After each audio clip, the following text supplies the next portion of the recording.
ही गाया है। एक बार एक मदरसे में गए, इस्तिंजा करने की जरूरत पेश आई, दरवाजा तो लगा हुआ था, अंदर गए, बैठ गए, देखा तो वो कुंडी नहीं थी। मैंने कहा चलो कोई है नहीं, अभी खैरियत थी, कोई आया नहीं। जी ये हालात है मदरसों के। सर्दियों में कभी आकर देखो मदरसों में ना बच्चे किस गुर्बत के आलम में पड़ते। आके देखो किसी के पास चादर है कि नहीं, दरिया है कि नहीं, गद्दे रजाई है कि नहीं। ठंडी सबको लगती है ना कि नहीं लगती, यही है ना। तो पढ़िए और अपने बच्चों को पढ़ाइए, अपने स्कूल बनाइए, अपने कॉलेज बनाइए, अपनी यूनिवर्सिटी बनाइए। जो मदरसे आपके हैं उन मदरसों को बहुत ज्यादा बामे उरूज पर ले जाइए, इसलिए कि आज दुनिया की बहुत गहरी निगाह इन मदरसों पे है। बेटे आते हैं ना, ये चटाई के अंदर कोई बम तो नहीं रखा हुआ है। अरे भाई साहब, कहीं की ईंट कहीं का रोड़ा, बागमती में कुंभा जोड़ा है। चंदा करते करते मौलवी से पूछो, कमेटी से पूछो, सर के बाल झड़ जाते हैं, फिर कोई एक कमरा बन पाता है। और तुम यहाँ बम हो रहा है, क्या नाम है, रिवाल्वर ढूंढने आते हो। अरे हमें पढ़ाने दो ढंग से, हम ऐसे अफराद तैयार करेंगे।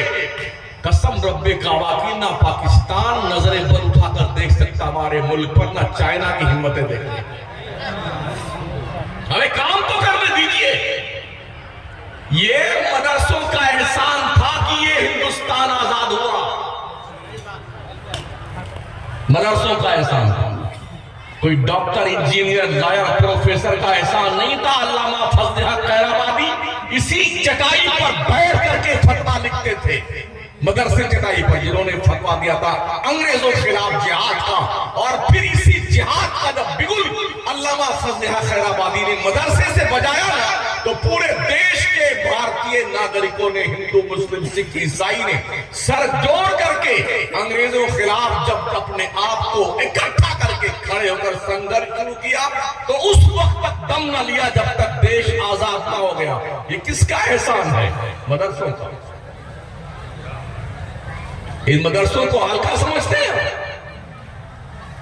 यहां पढ़ने वाले जब दीवाने बन जाते हैं ना, तो दीवान गाने इश्क मोहम्मद को देख के घबरा गई है, गर्दिशे दौरा कभी कभी गर्दन में हाथ डाले हैं, माहो नजूम ने गुजरा है उन हदों से मुसलमान कभी कभी।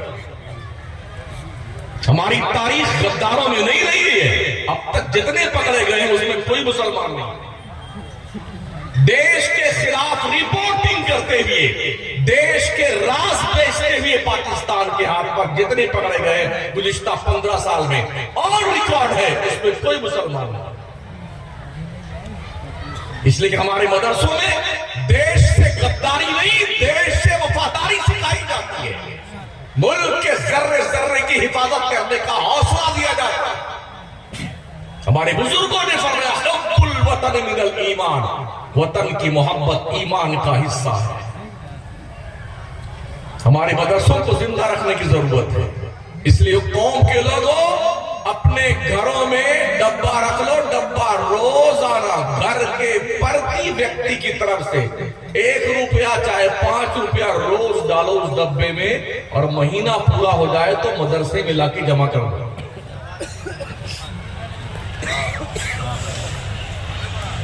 इसलिए कि इनकी कोई मुस्तकिल आमदनी नहीं है। कुछ मदरसे ठीक दिखते हैं, बस माशाल्लाह से इमारत तो ठीक नजर आई मुझे, हाँ काम भी हो रहा, लेकिन अक्सर मदरसों का हाल ये, कहीं की ईंट कहीं का रोड़ा, भानुमती ने कुंभा जोड़ा। ये हालत है कि दरवाजा लगा तो कुंडी गायब है, और कुंडी लगी है तो